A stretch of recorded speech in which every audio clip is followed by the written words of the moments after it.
Welcome to episode 1 of season 2. If you're new to the channel, I'm Jude. And I'm Richard, and we're currently sailing in the Mediterranean Sea. In this episode, we're going to take you through one of the first major upgrades on our new boat. So we spent the summer cruising the south of France, the west coast of Italy, including all of the beautiful, well maybe not all, some lovely Italian islands, Sicily, down to Malta. We spent a bit of time in Malta. And then we've come across to Tunisia. Now, Tunisia is a perfect spot to complete some upgrades, so that's what we're doing here this winter. We ordered a new Jeanneau Sun Odyssey 410 in 2022. And this winter, we have a few projects that we need to work on to upgrade the boat for our cruising life.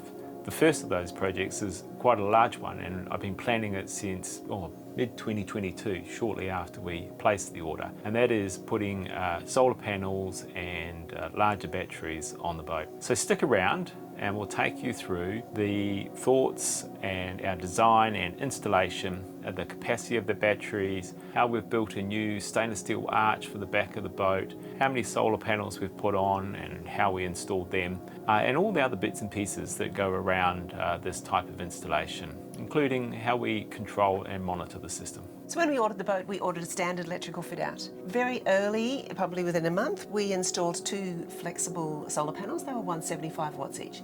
And they did okay over summer. They got us through the summer, but it really wasn't quite enough. Yeah, so a standard electrical fit out's fine if you're day sailing or you're just going out for a couple of days.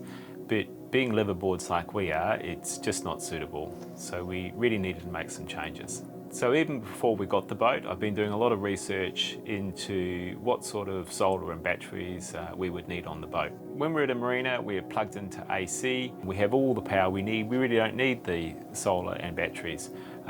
We've got all the AC outlets work, so we can use things like blenders and the heater and Hairdryer. Yeah. But we don't spend a lot of time at marinas. And so we spend time sailing or at anchor. So we really needed to make some changes to be ready for this season. So the essential items on our boat all run off 12 volts. So things like the fridge. The lights, all of our lights are LED, so they don't use very much power. All our electronics for sailing, so our multifunction displays, depth sounder, wind instruments, VHF radio, navigation lights, etc. They all run off 12 volts. We have a fan in the bedroom for hot weather, 12 volt fan. We can charge our devices like our laptops and phones. Yeah, and all my camera gear and those sorts of things, we can all charge off 12 volts. The water pump as well. So the water pump provides us pressurised hot and cold water on the boat. The toilet, so we have an electric pump to flush the toilet. All of these items get their electricity from what we call the house batteries. So it's a bank of batteries on the boat specifically used for running all of these items. But not my hairdryer.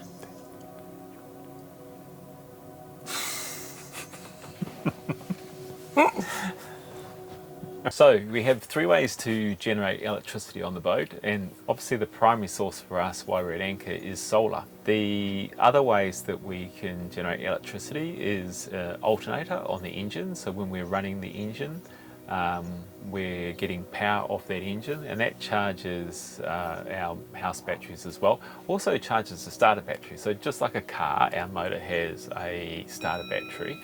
But unlike a car, nothing else draws off that battery. It is just there to start the boat.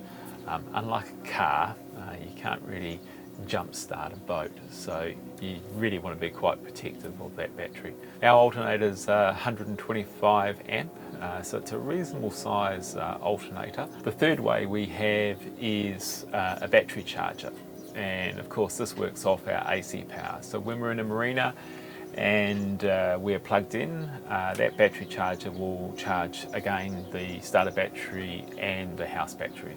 Of course, that's no good when we're at anchor. When we're not plugged into mains power and we're reliant on our solar panels, there's a constant flow of electricity into and out of the battery. So depending on how much draw we've got from, especially our big items like the fridge, probably our biggest draw time is if we are sailing at night with the autopilot on. The autopilot is a little computer in itself. It's also powering a hydraulic ram, so there's a bit of work that needs to do to control the boat. We have navigation lights on, etc. So that can be a very high drawing sort of point. And if you're running at night, obviously you've got no solar. So you've got this sort of ebb and flow going in your house batteries all the time. So you're obviously trying to generate as much electricity as you can during the day to fill up your house battery, and then it will ebb at night. How much electricity you can produce during the day is very much dependent on the weather. On a bright sunny day in the middle of summer, you can generate a heck of a lot more than a cloudy day in autumn. So if you have a few of those cloudy days together, you can get to a point where you're running your battery system down. There's a couple of other variables as well. If you have a very small capacity in your house system, it doesn't take you very long to fill that up. But likewise, it doesn't take you very long to draw that down. So you could be generating a whole lot of great electricity during the day that you can't put anywhere. So your solar panels are just sitting there with that potential, but you've got nowhere to store it. So the bigger capacity that you have in your batteries, you can obviously store more energy. So that can help you when you're needing to draw more because of some high usage event you've got going on. Or if you've got multiple days, where you're not generating a lot of electricity, you can then draw on that capacity in your batteries.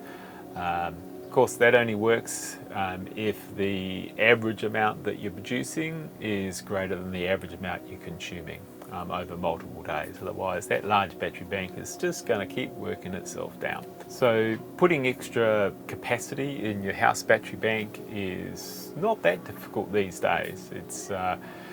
It's reasonably cheap. The batteries are getting smaller. On a boat, always, and doesn't matter whether you've got a catamaran or a monohull, it's really the space you've got to put the solar panels. They're not so small. They're not easy to find places where you don't have shadows on them as well.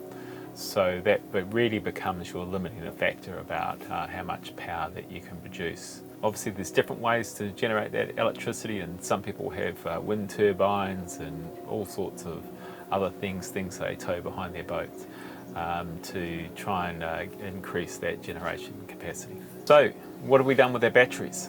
Well, the boat came with 4 95 amp hour AGM batteries. So that's a lead acid type configuration. Unfortunately, with those types of batteries, you can only run them down to 50%. So there's only 190 amp hours that you can actually use in those batteries. I don't know why they say the capacity is that total. I suppose if you were in need, you could run them all the way down, but you're likely to cause some damage to your batteries. And if you keep doing that over multiple cycles, the batteries are not going to last very long. We've put in 6 lithium iron phosphate batteries at 100 amp hours each. So we now have 600 amp hours of battery capacity. Now lithium and lead acid are different chemistries, different performance and characteristics. So let me go into a couple of things that I think makes the lithium batteries just far superior. One thing is just weight and space. Lithium batteries are a lot lighter and take up less space. So that's the first thing. Second thing is you get that full capacity. You can pretty much draw these batteries down to about 5% and then charge them back up again. So when we talk about 600 amp hours of capacity, we've really got our 600 amp hours of capacity. One of the other things too is that lithium ion batteries are very good at discharging and charging. So pretty much if you need the power, it will come off.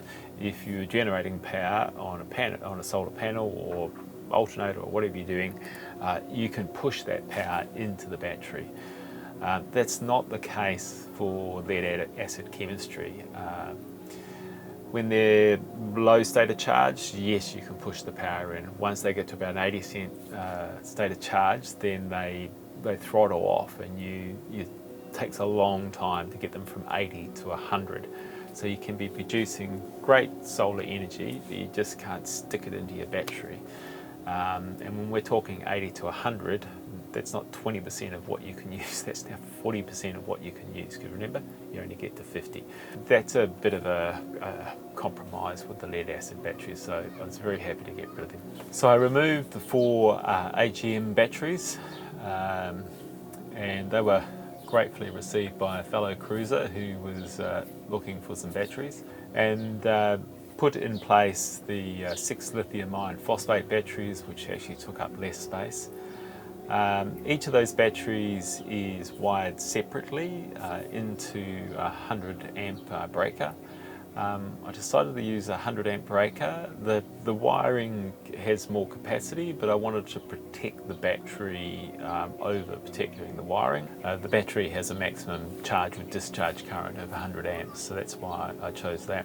They all wire into some buzz bars, both positive and negative for the batteries, and then from there there used to be one set of 95 square millimetre cables that ran through to the distribution. I've doubled those up, so we've now got 2.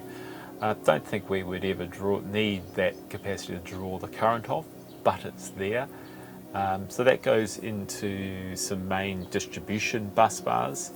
Running off those bus bars, we have things that draw off directly, like the anchor windlass, and then the other distribution panels that we've got. So the electrical distribution panel that sits in behind the nav station, the distribution fuse panel that I put in for the electronic equipment. So those sorts of things all draw off that distribution bus bar, and then what feeds into there is all the charging sources. So the solar panels, alternator and charger feed into that distribution bus bar. One of the downsides of the lithium ion batteries is I've now got mixed chemistries. I have the lead acid and the lithium ion. Now, why we call it all a 12 volt system, they're actually just a little bit different. Lithium charges to a slightly higher voltage than lead acid. They have different charging profiles, like I was talking about before, where lead acid likes to taper off and lithium will just keep taking power in. Because previously both the house and the starter battery received power from the alternator and the charger, this is now not possible because I've got those 2 different charging profiles. So to alleviate this problem, I have got the alternator and the battery charger feeding through what's called a DC to DC converter. So it is taking the DC voltage and current that it used to deliver through to the lead acid house batteries, and that changes the voltage and current to be suitable for my lithium ion batteries, and I feed it in that way. I won't go into that too much. There are some options. Some people feed all that directly into their house batteries and then they backfeed their starter battery, etc. There are some different ways to do that, and that might be an upgrade that I do in the future, because right at the moment I'm not getting the use of that 125 amps coming out of my alternator. So I've got a good alternator but not getting that much out of it with this configuration. Let's suck and see how it goes over summer, and we'll make some further decisions from there whether we need to invest some more into our power solution. Now, to monitor and control the system, I also installed a Victron Servo GX system. So there's really 2 components to this. Obviously the most visible component is a display, and in behind that's running the display is something that effectively plugs into my solar charge controllers.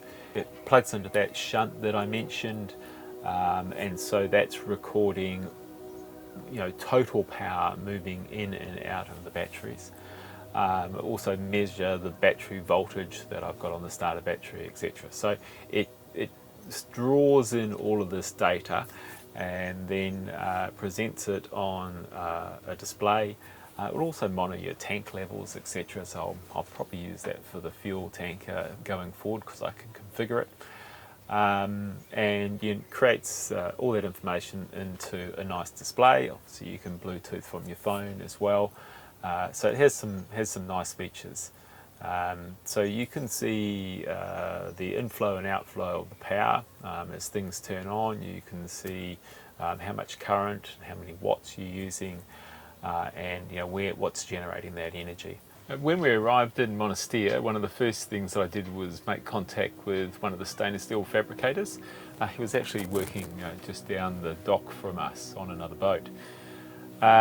So we've been working on the design for the solar arch for some time. Jeanneau actually has a really nice arch, but I think it was about 12,000 Australian to put on the boat. So we decided not to do that, and really that was the research that we'd sort of done, and knew that there was fabricators here in Tunisia that were very good and could do that a lot cheaper, and also do it to the design that we wanted. But that Jeanneau design is really sort of, I suppose, what's inspired the design of our final arch. I also went to the Sydney Boat Show in 2022 and looked at a number of boats there and the custom stainless work that had been done on their boats to extend their bimneys, and people put davits on them to lift their dinghies. It's something that we didn't want to do because it fits very, very nicely on our foredeck, and of course to hold solar panels. One of the key things we had here is that our whole cockpit is surrounded in canvas. So we've got the Dodger at the front, we've got the bimney at the back, we've got a bit of canvas that runs between the Dodger and the bimney. So it's very essential that those spaces stay the same, otherwise that bit of material is not going to fit. But we've also got infill bits that go down the side and at the back of the cockpit. And so the front of the bimney is the junction for all of those pieces. And so it was very essential that as we did this arch, which was replacing our existing bimney, that all of that work came back together, otherwise we were going to be in a world of pain with our canvas. And would have to alter it, or at the very worst remake it all.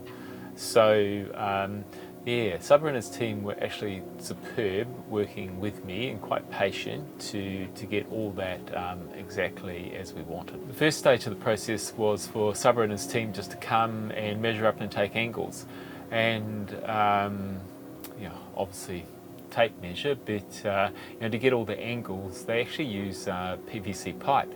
And they just bend it on the angles that they want, and then use that to take it back to their workshop, and then bend the stainless steel tube to those angles.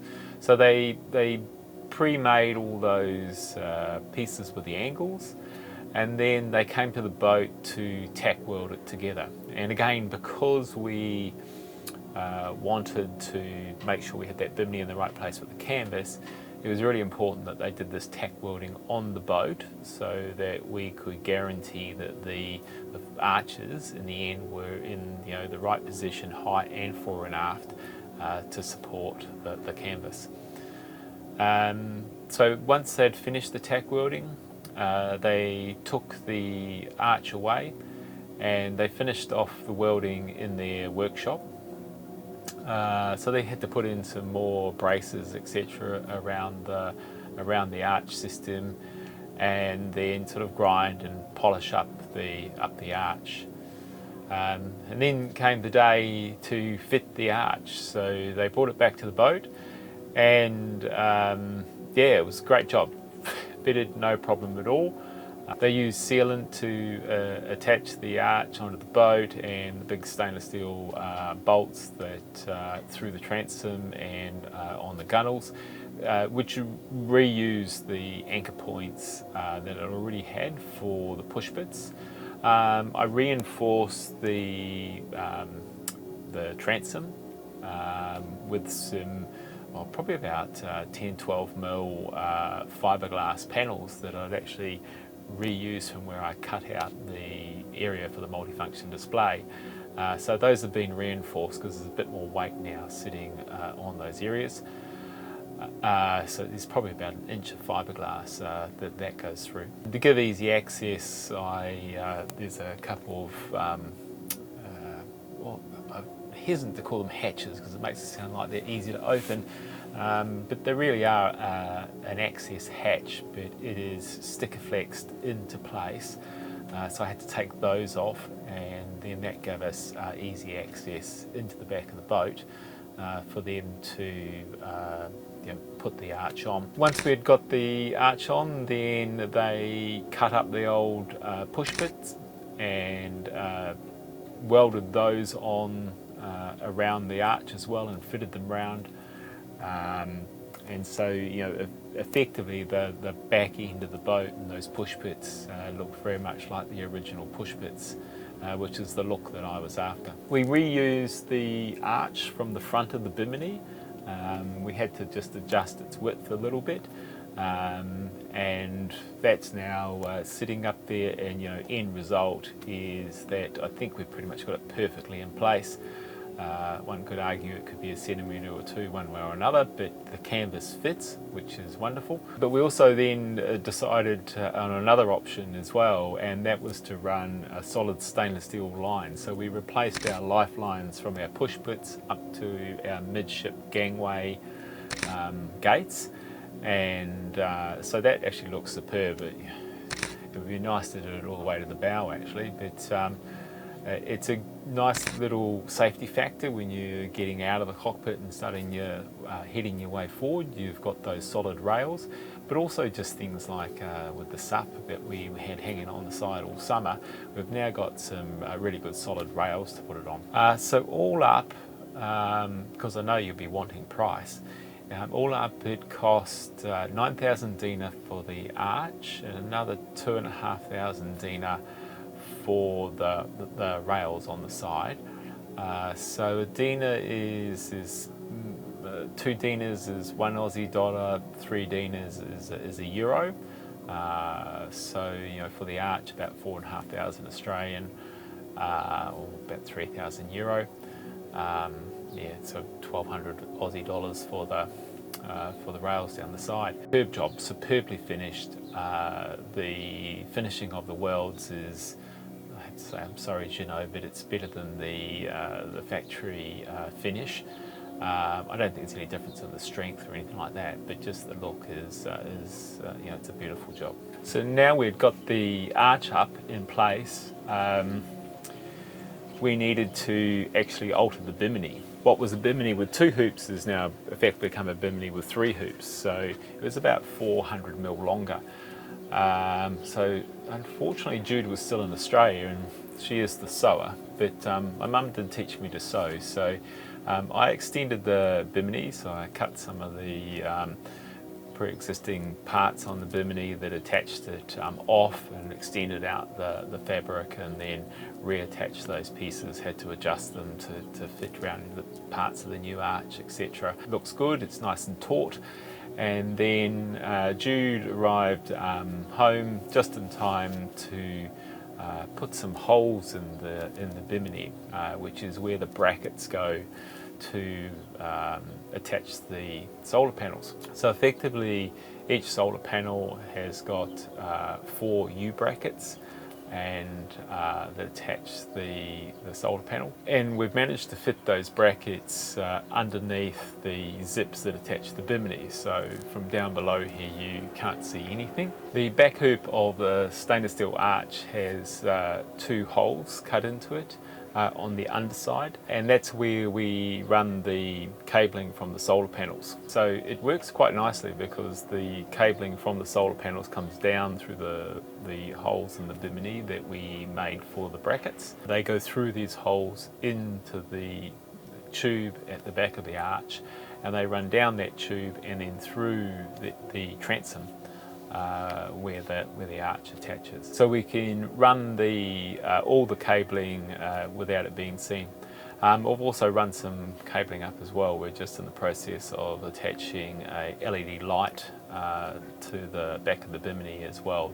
So we've installed 4 200 watt solar panels. Those panels are about 700 mil by 1500 mils each. So we couldn't fit anything more up there. So they fit behind the boom, and they come just slightly over the back edge of the arch. So when we're sitting here in the cockpit and looking back out there, we actually don't see the solar panels at all. They follow the curve of the arch as well, so they don't look like a big helicopter pad on the back of the boat. So I'm really pleased with the outcome. So we're still in the marina and we're still plugged into power. So really can't report back right at the moment how the whole system is performing, but you know, I'm expecting it's going to be a big step up from where we had last year. We've gone from 350 watts of solar to 800 watts of solar. We've gone from about 190 amp hours of usable battery to 600 amp hours.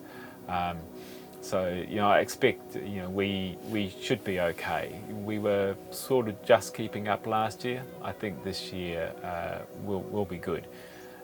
But of course, the more power you have, the more things you want to put on your boat. And you know, we have spoken about AC power, and I know there will be a few of you that might comment, why don't you just put an inverter on? And yeah, that is something that we're looking at. But let's just see how much excess power we've got before we start doing things like that. And the water maker and the other things that people want to keep adding on. So, oh, there's one other little thing that we have done. Those flexible solar panels, we just didn't dump them or give them away. Jude had a really good idea to join them together and make them onto a canvas bag. So we've now got those panels, and we can basically open the canvas bag and lay it out on the deck, tie it down, and generate, you know, another 350 watts maximum of solar. We haven't got that working yet. I need another solar controller before we can do that. That's another good chunk of capacity that we've got there as well. But I'm not sure whether we'll need it, but it's there just in case.